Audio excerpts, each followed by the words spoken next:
we go. Yeah, that's true. Hey student, in this video, I'm going to show you how to use future perfect in conversations in English. So stay with me until the end because I prepared a short and simple exercise for you. If you don't know me very well, I am Teacher Prix and I'm going to help you talk to anyone, anywhere, anytime in English. Make sure to subscribe to my channel because every week I am here creating different kinds of English lessons to help you become a better and more confident English speaker. If you have already subscribed, I appreciate it. It's an honor for me to have you here. Like this video to help you to understand that this is a useful lesson. But here we go. Today we're going to talk about future perfect. I love grammar lessons, I really do. Because grammar is part of your journey to fluency. If you study grammar the right way, you will talk to anyone, anywhere, anytime.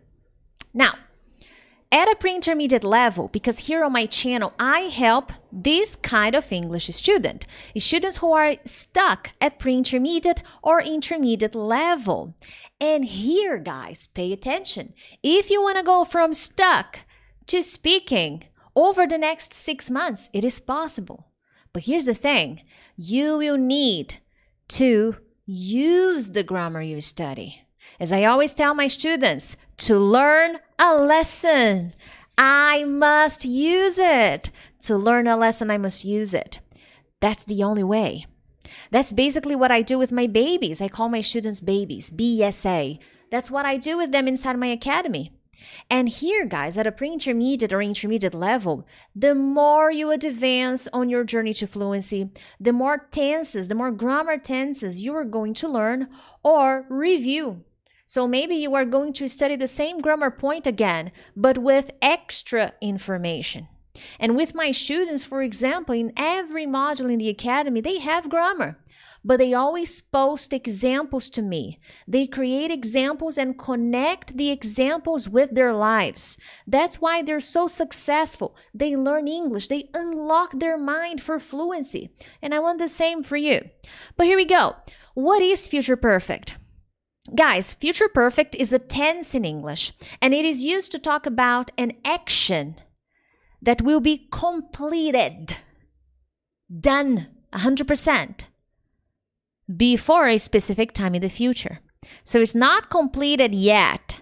But when I use future perfect, I'm talking about something in the future that will be completed by a certain date, not later than a certain future date.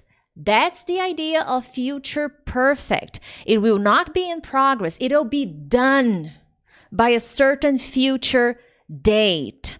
So here I have an example. What time are your friends coming over? So maybe I'm talking to my boyfriend, and then he told me that his friends are coming at night to watch a game together, to have a chat. So I asked my boyfriend, hey, what time are your friends coming over? And then he says, at 8. And then I'm like, oh, okay, perfect. I will have finished cooking by then, by 8 p.m. I use the expression by then, and I will talk about it. But by 8 p.m., I will have finished dinner. Everything will be ready for your friends. So I used future perfect. So by 8 p.m., not after 8 p.m., by 8 p.m., that's the limit. Not later than 8 p.m., I will have completely finished preparing dinner. I didn't use completely, but the idea of future perfect is that the activity will be done. I will have finished cooking by 8 p.m. or by then. So that's the idea of future perfect. I'm thinking of an activity that will have been done, that will be completed by a certain time in the future, not later than. Moving on, more examples. Now, guys, what is the structure of future perfect? I will use will. Sometimes the students send me messages on Instagram, here on YouTube, and they say, oh, will is not so common. What? Will is very common. We use it all the time.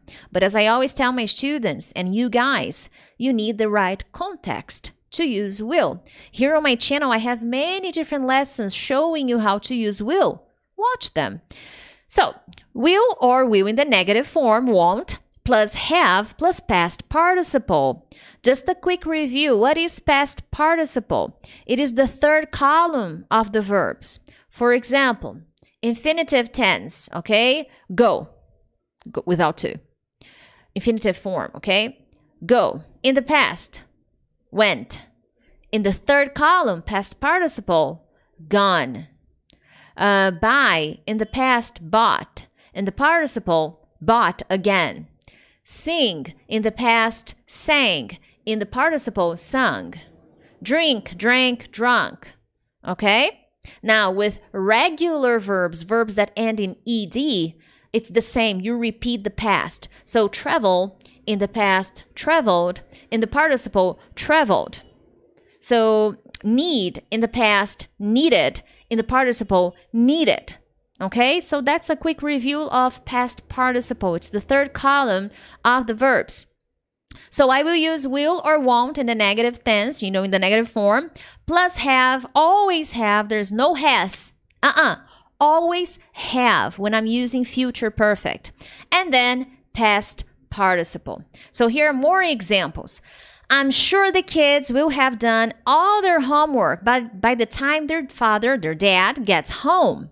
So I'm sure the kids will have finished, will have done all the homework by the time their dad gets home. So here I'm thinking by the time, maybe the father will get home at 9 p.m., at 5 p.m. So I'm thinking by the time the father gets home, by 9 p.m., by 6 p.m., the kids will have finished the homework. We're just gonna sit down and grab dinner together. It'll be amazing. Ideally, in theory. As you see, the preposition by plus the time is very common with future perfect. And I will explain a little more, okay? Based on last year. So here, maybe I'm having a meeting, as you can see the picture here. Maybe I'm having a meeting with my colleagues, and I'm thinking, guys, based on what happened last year, I don't know. We won't have reached our sales goal by June. So by June, right now it's February. I don't know when you're watching this video, but we will not have reached our sales goal by June. I don't think so. No. Why? Well, because based on last year, we had trouble. We reached our goal last year. Now I'm going to the past. We reached our goal last year only in September. So we won't have reached our goal by June. That seems impossible. That's a big stretch. We need to think of a better deadline. So September is too late, but how about August? I think August would be more realistic. So you see, I'm always creating an example and making sure that I give you a situation.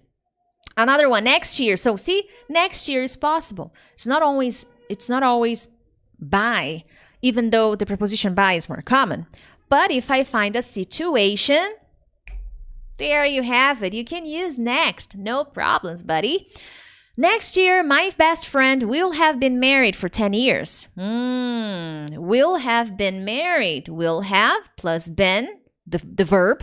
And then married, here it works as an adjective, but it's a verb, okay? But it works as an adjective to describe, I will have been married for 10 years. Not me, the example. My best friend, actually. So my best friend will have been married for 10 years next year.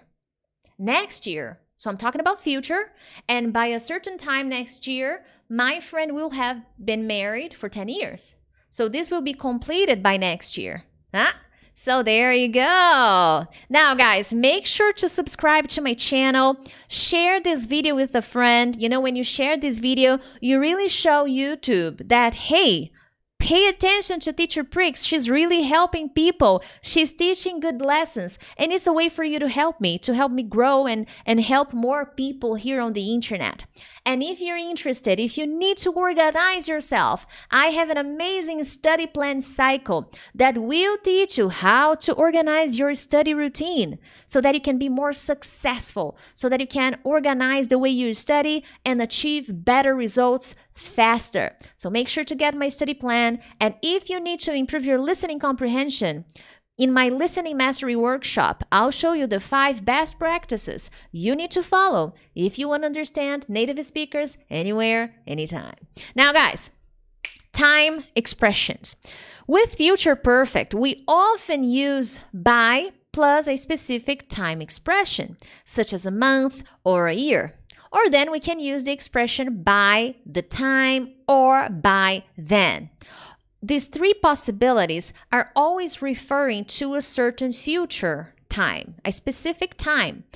By then and by the time, they are a little bit more open. When I use by June, by next year, no, next year doesn't need by, but it's better just next year. By August, by tomorrow night, so it depends on how you use it. But when I use by then, take a look at the examples. It'll make it clearer for you. So I will have achieved, look at this one, this is nice. I will have achieved 300,000 subscribers on YouTube by August 2023. So I need your help. Let's see if by August, I hope that by August, I will have achieved 300,000 subscribers. Yes! I will receive this. I accept this maybe before, because the internet is powerful. I need you to help me. That's why I'm always here creating good lessons. But this doesn't depend so much on myself. It depends on my followers helping me, sharing, subscribing. But I think that by August, I will have reached 300,000 subscribers. Yay! So you see, by August, so not later than August. That's what it means. By June, not later than June. By then, by that time, not later than that time. So these are common possibilities. By then is very similar to by that time. Okay? So these are useful expressions that you're going to use with future perfect. Now, moving on. Future perfect or future continuous. This is a common confusion English students have because they're similar. Well, not so similar. There is a difference between them. Future continuous is when you use will be plus a verb ing.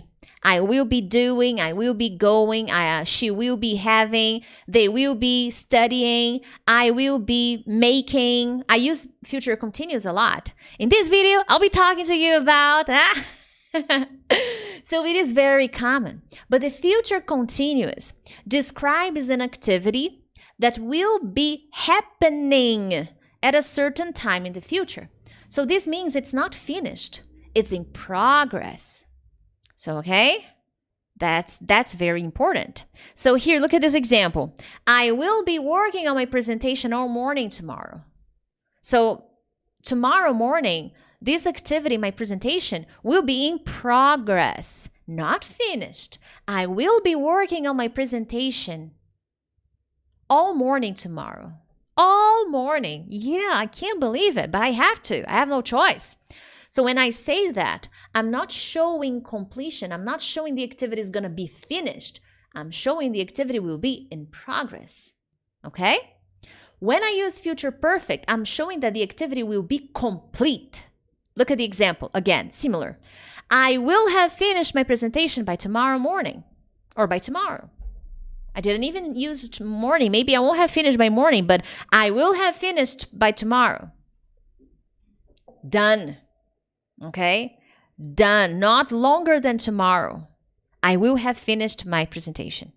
So that is an important difference between future continuous and future perfect. Okay? That's a very important difference between them. Sometimes the students confuse these two guys.